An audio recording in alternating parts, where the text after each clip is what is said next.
What is up, guys? Welcome back to another episode of the My Player Career Mode here today. We're into episode number 24.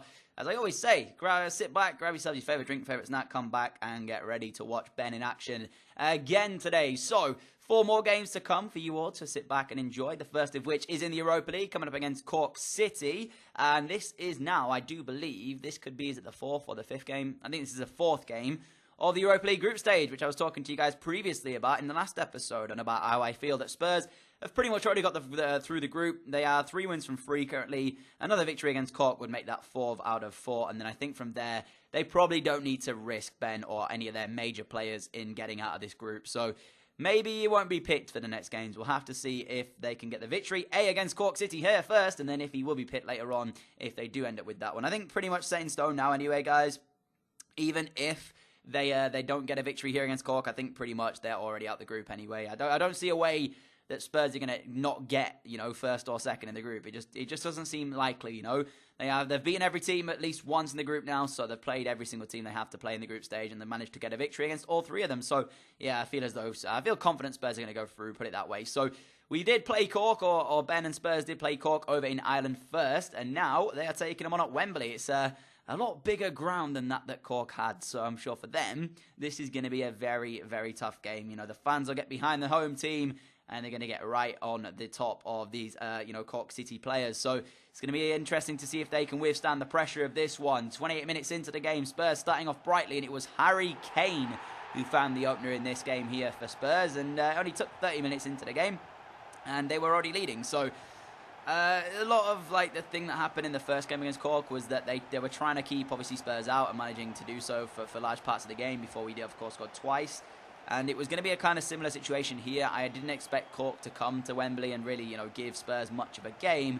It was going to be about whether or not they could actually break them down and find the goal. So for Harry Kane to get it nice and early into it, I mean, you can see as well, it wasn't the easiest chance in the world. Defensively, Cork had set up to be quite a big and strong unit defensively. But in the end, Harry Kane just about manages to squeeze it onto that right foot, and his strike is good enough to find the top corner of the goal. So, I mean, from here on out now, it's basically just, damage limitation for Cork, whereas for Spurs, they've pretty much got job done at 1-0. I mean, yeah, all it takes is one chance, but for that to happen, Cork are going to have to come out and really put their foot on the gas, because a lot of the time it was just Spurs holding possession of the ball. And in the second half, when it began, Ben found its way through to Harry Kane, Kane to Perisic, back to Kane. Kane then through for Ben, who's bursting through on goal, and he hits an absolute rocket in off of the underside of the crossbar. So I think that's pretty much it. Game, set, and match, guys. I know I'm going to say this very early on. There's still a long time to go.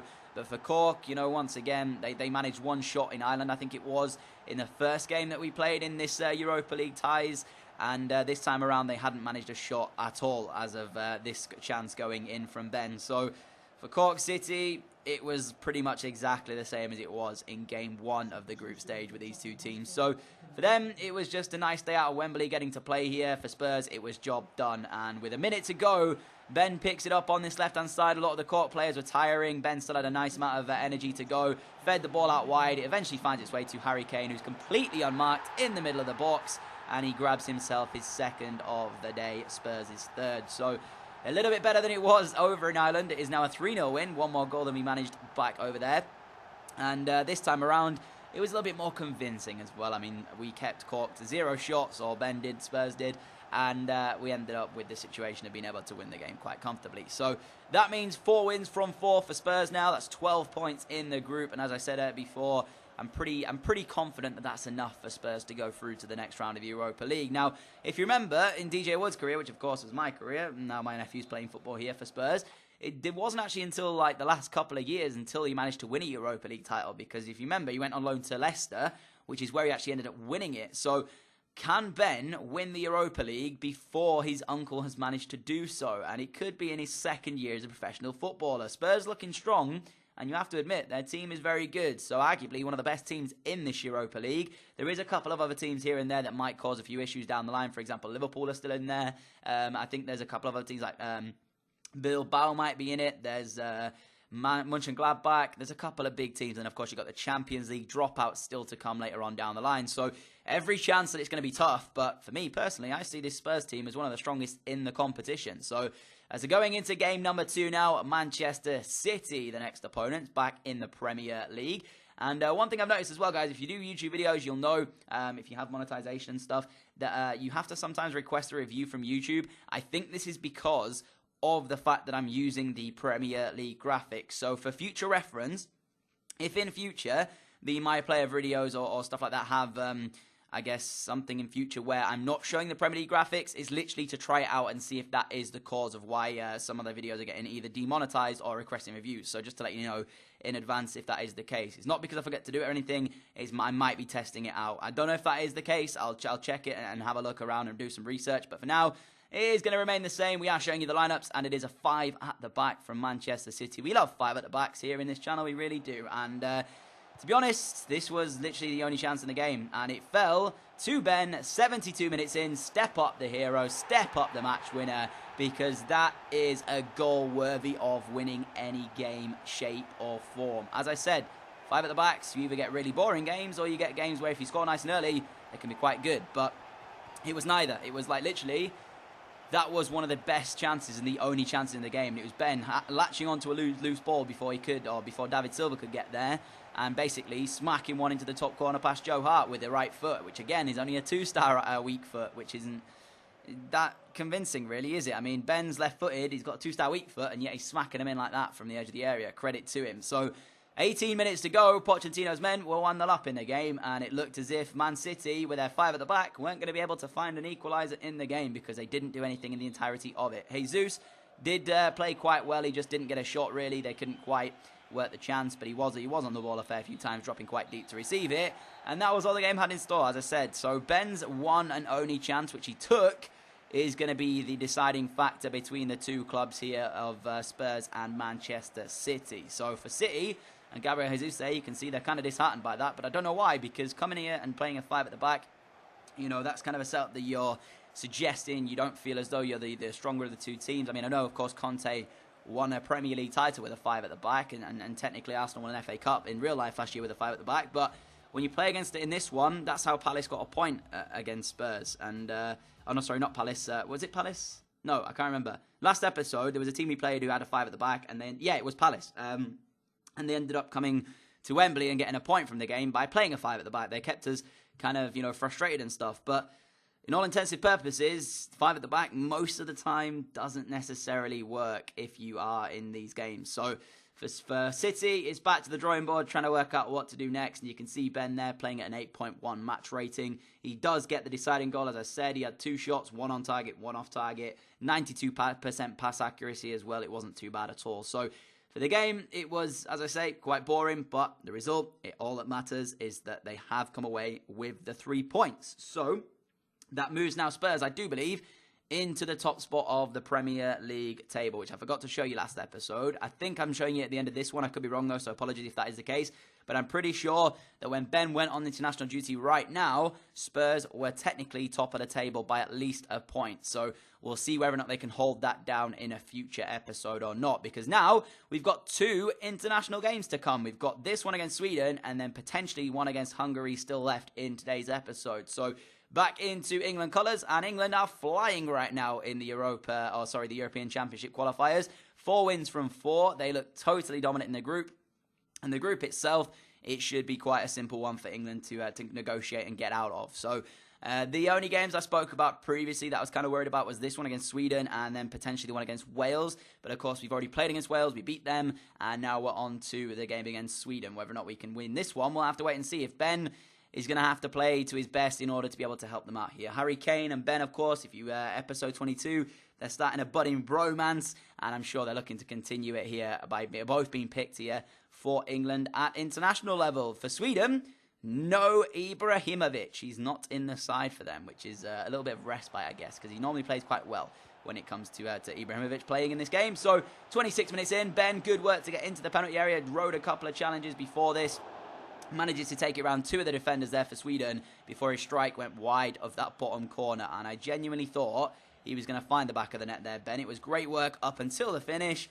The finish not so great itself. So for him, not quite the shooting boots you were hoping for. But then 38 minutes into it, the lovely piece of skill from Ben, you'll see it, lets it run through his legs, beats the defender there who tried to commit himself and win back the ball. It's just so confident from him, isn't it? And then it comes to the left-hand side for Rashford to whip in across, and little Raheem Sterling actually is the man to win the header at the back post and send his effort just wide of that post there. But I'll show you it again in the replay, because the audacity, the confidence for Ben to do what he does against that midfielder there just showed you the golfing class that he has. You can see in a moment's time, he just commits the defender. Look at this, lets the ball run through his legs, slow motion angle replay. He knows exactly where his midfield partner is there, I guess the guy that's marking him on the day. He then commits himself, realises he's got nowhere near the ball because Ben's just done him with a lovely little dummy, and that is a great piece of skill from the England man. But into the second half, it was still 0-0. Harry Kane into Rashford. Rashford just about squeezes it through to Ben, who gets in behind, and he manages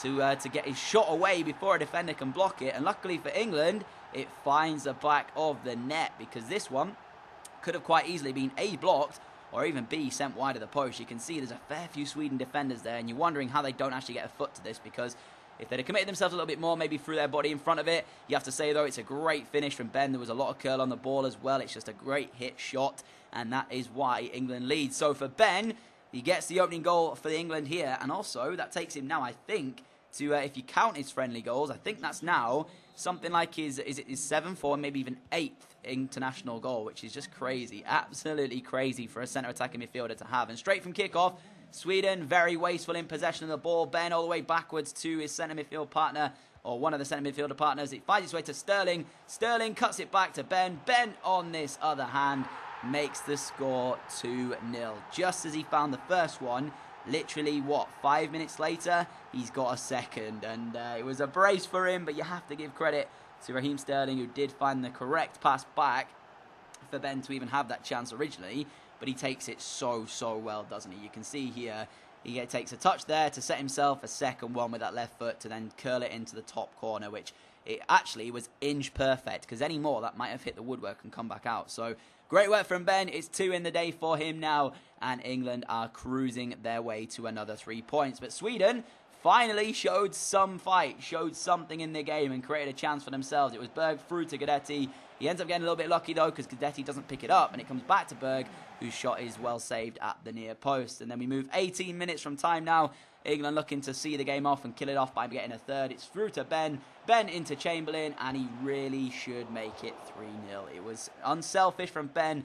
He could have tried to get the hat-trick for himself, chose not to, fed it to Chamberlain, and somehow he doesn't score goal gaping. Good save from the keeper, but there's 5 minutes to go now. Ben yet to have a hat-trick in his professional career. Is this the moment that he's going to do it? One-on-one with a goalkeeper, defender sliding in, and it is a hat-trick hero here at Wembley. He plays his home games here with Spurs. He's now cruising to victory with England at Wembley with a hat-trick. His uncle has a lot of these ones here, especially for England as well. He's even got a hat-trick, his uncle, in a final of a European trophy. I think it was the European Championships he got a hat-trick in, or DJ Wood got a hat-trick in, of course, myself. And now he's following his uncle's footsteps because he's got a hat-trick himself as well, has Ben. But it's weird because he hasn't got a hat-trick at club level, yet he's got a hat-trick in an England shirt. So, yeah, crazy, but he took that one so well. The most kind of best bit about it for me wasn't the first 2 he scored, it's this one here, because remember, it's a hat-trick goal. He's probably thinking in his mind when he gets put through one-on-one, you know, I'm in for my hat-trick here. This is a big moment. And he takes it so well by just simply tapping it past the goalkeeper. So a second half hat-trick from Ben leads England to a 3-0 win. It's 3 points again, as I say. 5 wins now from 5 for England.